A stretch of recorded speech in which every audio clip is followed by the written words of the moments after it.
common conception of isekai is that of laziness. Outside of very popular series like Log Horizon or Overlord, most isekai anime don't get more than one core. As most are fantasy, and most follow common genre threads such as dying and being reincarnated, or being summoned as a hero. Without thinking, a lot of people consider most isekai anime to be thoughtless clones of each other.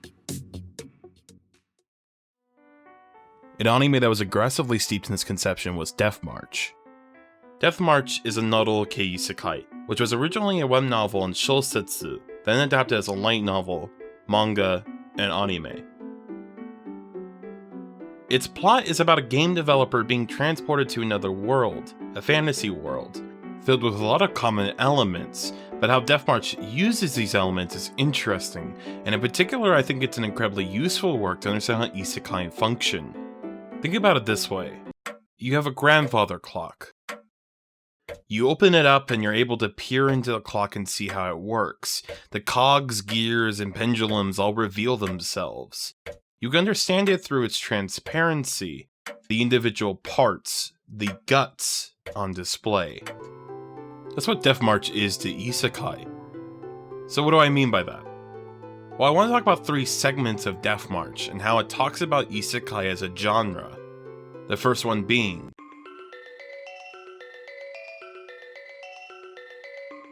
when people talk about isekai being problematic, they almost always start with the implementation of slavery within these stories, usually citing the main character's nonchalant attitude towards the institution. They make an argument that isekai is either slavery apologia or downright fetishism. While there isn't really just one reason why slavery is common in isekai, I do think it's really important to note that slavery in isekai, more specifically not all kei isekai, draw very visible parallels to JRPGs like Dragon Quest or Chrono Trigger, particularly in terms of how NPC companions and parties function. In episode 3 of Death March, the main character Sato and dozens of people become trapped in a labyrinth designed by a demon. In his labyrinth, Sato wakes up next to 3 slaves he tried to save prior. So what happens? He uses them like party members in what essentially is a dungeon in a video game. While he develops strategies with his newly formed party, it reveals what Death March thinks of slavery, an analog for party mechanics. Because remember, he didn't buy them, he didn't kidnap them, he effectively partied with them. They level up and he gives them better gear. There's even a boss at the end of the level. Not even to mention that all of these girls have separate classes and abilities. Again, party dynamics. A question may be, why is it written like this? Well, it's in some part because these stories are written by amateur writers, and a lot of these writers play RPGs. And so how do you write a character that operates like an NPC? You remove their agency. You write a slave. But at the same time, if that's how you understand how these kinds of stories work out, that you have a party, that you build a party, but one person determines how that party operates, then what do? Well, literally, you rob the character of its agency. You use slaves. That's the slave is the literal metaphor for the game system.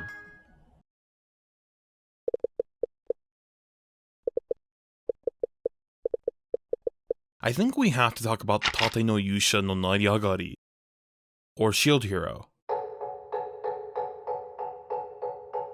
Shield Hero was often the example used when talking about slavery in isekai, particularly in context to how he purchased Raphtalia, and how she talks about being a slave to him. But we do have to remember Shield Hero is fundamentally about RPG classes and dynamics. Because of the challenges created by the conspiracy to lambast the main character, Naofumi, he's unable to party with anyone. So he purchases a slave. Because he's a defensive class, he needs an offensive member. This is kind of important when we talk about RPG dynamics because in MMORPGs, there are times when you can't party with anyone. The author of Shield Hero, Usagi Yoniko, has talked about how they were inspired by online games like Ragnarok Online, in which their favorite character class, a defensive crusader, was to, quote, virtually impossible to level one up without a party. And when the slave contract seal is put onto Raffaelli's chest, Naofumi gets a pop-up in the interface that says party settings, and when she kills something they both gain EXP, further exemplifying the party mechanics. This isn't to say slavery as metaphor can never be criticized, but rather to try and understand how and why these texts understand and use it. Its usage in history stems far more from game logic than real examples of slavery. It also helps to understand this sort of logic when it's used in more obfuscated ways. Tensura, for example, doesn't have explicit slaves, but we can still see the game logic within the monsters that Rimuru names.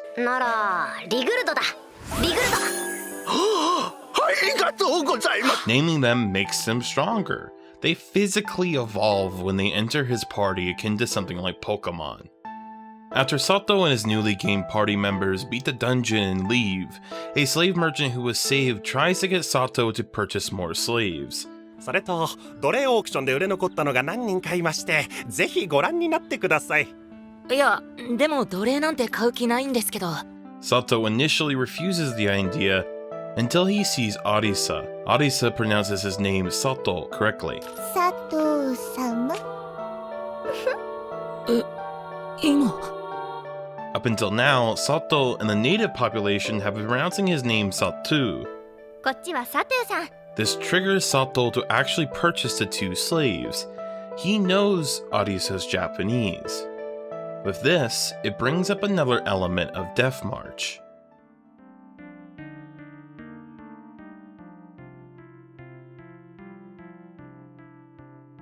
Arisa was a Japanese woman, specifically an office worker, who was murdered and reincarnated into the other world as an heir to a kingdom.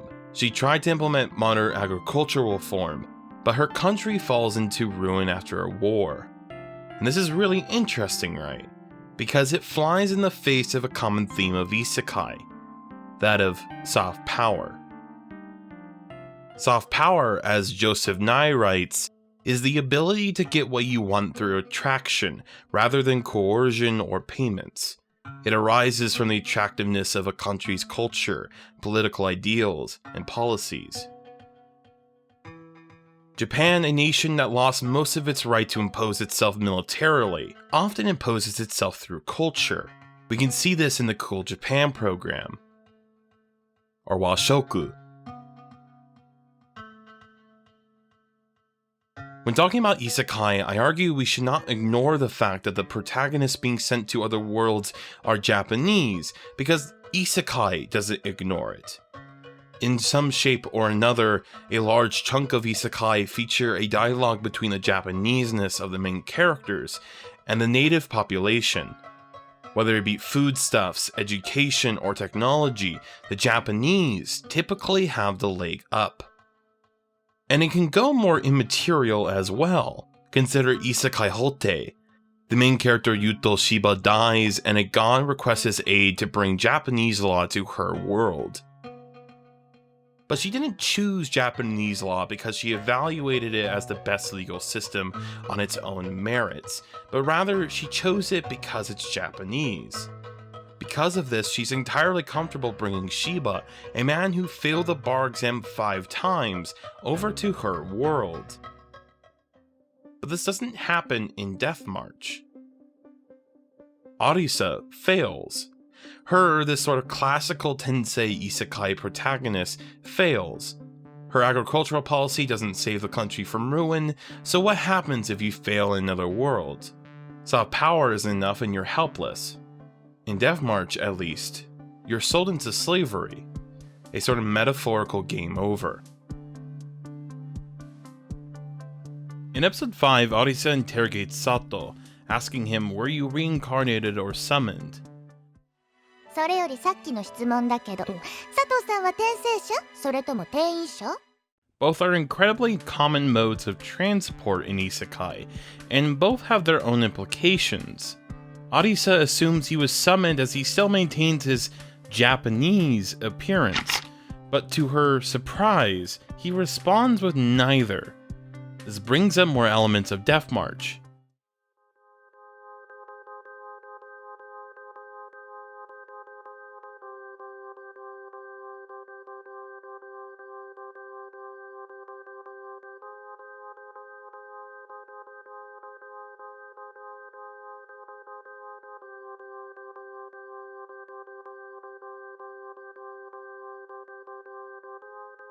Death is a necessary element of Tensei Isekai, but what death represents tells us a lot about the genre's attitude towards modernity. Karoshi, death by overwork, at least how we think about it, is a product of Japan's post-war economy. Emerging in the Showa era, salaryman masculinity became the standard. To be a good Japanese man is to be a good worker. After school, you get a job, you build a family, and you die in that job. Before Karoshi, cultural bill was used. The idea was that death by overwork is something that only happens to bosses. The boss works hard, so the worker works hard. But during the bubble economy and the subsequent lost decades, Karoshi became the standard. By that point, it became an epidemic of the general worker. A common trope you see thrown around is truck-kun. A truck barrels through an intersection, killing the main character, and within isekai, thrusting them into another world.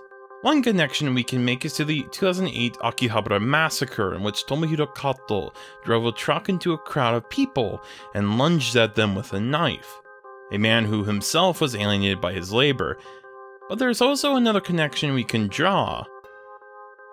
To the alienated worker, it can seem like there isn't an out.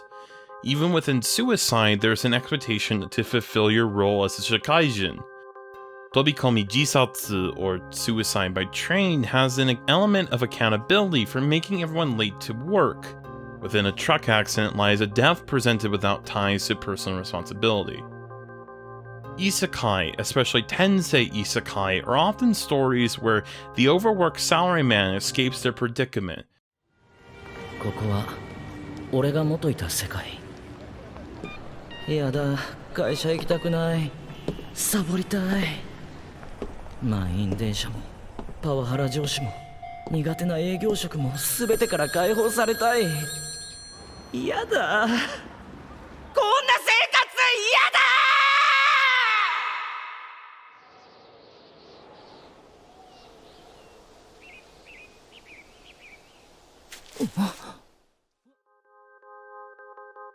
When we talk about wish fulfillment in terms of isekai, I argue this is what we should talk about. After all, if you feel stuck in your current predicament, alienated by your labor, having a one-way ticket to a life in which you have agency and control over yourself, to have more time, to be less stressed, it makes sense you would seek out a slow life. In 1980s Italy, activists started a movement called slow food. It was a critique of processed foods and their impact on modernity. But in Japan, the concept took on much more of a labor focus. The term that's used is slow life, and in 2001, the 10th year of the last decade, the prefecture of Iwate started Gambaranai Sengen, or the Take It Easy Declaration. In the following decades, NPOs, cities, and prefectures and activist groups have been working towards less overtime labor, and by extension, less karoshi. So how is slow life relevant to isekai? Well, in Shousetsu there's a slow life tag. Slow life isekai are often focused on office workers being able to live a much slower, more comfortable life in another world. But it also tends to draw upon the ideals and aesthetics of the rural countryside, the polar opposite of Tokyo life, mirroring real-life campaigns to increase tourism and migration to rural areas, including the regions affected by the 3/11 disaster. So life isekai ends up sort of being a fantasy analog for the real migration of these corporate refugees. For example, Slime 300 Nen, a slow life tag story about an office lady named Asusa who died of karoshi and was reincarnated to another world. Remembering the exhaustion from overworking herself to death, she spends the first 300 years in the other world living a slow life of killing slimes. and following the course of the series, Asusa directly opposes mentalities that could lead to Karoshi. ライカ、あなた今徹夜をすればいいとか言ったよね。そこがダメなの。本当にダメ。我は頑張りを見せようと。頑張るって言葉をいい意味で使いすぎちゃダメ。She's able to do what she wasn't able to do in Tokyo. Leave her conditions. And I don't think this is a coincidence. People often talk about shonen and shoujo demographics when talking about anime and manga, but they often don't talk about the age and occupational demographics of isekai. Shousetsu's readers tend to skew towards office workers who are in their 20s to 30s, and this does influence authors to what sort of stories they write. Inori, author of I Fear the Villainous, mentioned the reason she chose the main character to be an office lady was because lots of readers on Shousetsu ni Naro are working women. So I went with a female office worker because she represents a lot of working women tired with their jobs. That makes it easier for readers to sympathize with the protagonist. And it is interesting, right? Because going back to Death March, in a side story, we're able to see Arisa's life before she died. As a Japanese woman, she was an office worker. Real name Suzuki Ichiro was a game developer, working on 2 separate games at the same time, both with their own developmental problems. This is why you have the name Sato. It's the name of his debugging character. The title, Death March, is a reference to a term used in game and software development. It describes a project that is more than likely doomed to fail because of a lack of time, resources, or labor, but continues anyway despite this, forcing everyone to work overtime, marching to their death. The term is similar to that of crunch often used when talking about game development, and at the very least, imagines Karoshi as an accepted reality. Right before Sato goes to sleep, he laments the fact that users will complain about delays, but he doesn't care since it's been 30 hours since he slept. まだバグは残ってるだろうけど、ネット配信にはアップデートパッチという殿下の宝刀があるんだ。ユーザーの罵声が聞こえてきそうだけど、俺は眠いよ。あとはこのメールさえ送れば30時間ぶりに眠れる。ああ、至福の時だ。社畜とわらわは笑ってくれ。今は睡眠こそジャスティス。Those sort of complaints are one of the mentalities that lead to crunch being commonplace. Linking back to his answer of neither to whether or not he was reincarnated or summoned, what he thought was falling asleep was actually dying of Karoshi. He was reincarnated, but not as an infant or some sort of non-human form. He was reincarnated into himself, but as a teenager. Interestingly, his only escape from work is not just going to another world, but physically being the age before he started working. Going back to the idea of slow life, Death March isn't tagged with it, but instead is tagged with Kankol, sightseeing. Because despite Sato being a typical Naruke protagonist, he doesn't want to use his overwhelming power to gain social or literal capital. He mostly wants to travel with his party.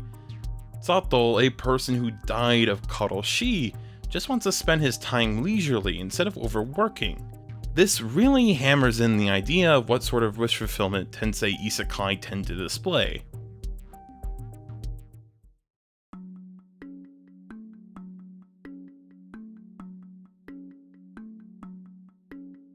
In short, I argue that people aren't really aware of the terms in which these stories stand, and I think Death March is one of the most egregious victims to this opinion due to its more deconstructed view of Naro fiction.